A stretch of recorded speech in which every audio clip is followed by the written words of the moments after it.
I want to make the game that I've been waiting 25 years to play.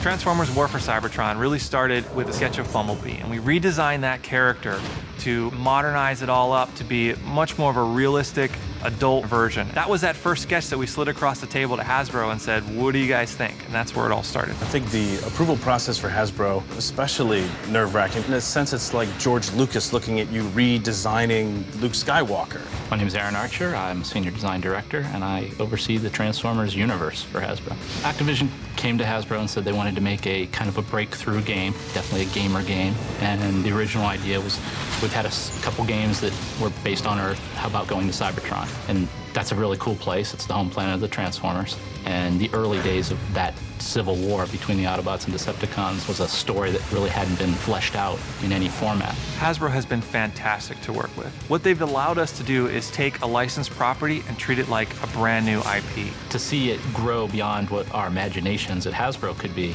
to be additive to that universe is fantastic. They've taken such a keen interest in what we've put together that my confidence that fans are going to love what story we're telling is extremely high, because it's got that Hasbro stamp on it as this is it.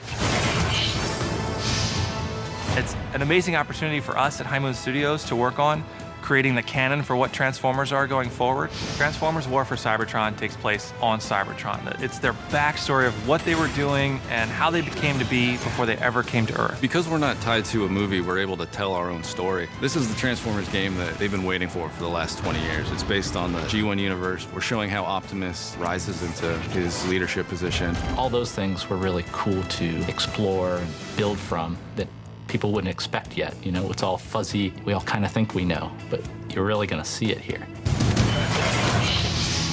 I was thrilled. I think we were all thrilled to design Cybertron. As much as a paradigm of science fiction as Star Wars or Star Trek, it influenced all of our childhoods and probably, you know, our career paths as artists. I'd say the influences for developing the art is really the original Generation 1 animated series and the film. On top of that, there's elements of Tron and Blade Runner and Aliens and the grittier, more textural science fiction films that I think influenced all of us. I think Transformers fans will like this game because we took it seriously, we took the property seriously. We have almost a reverence for the original.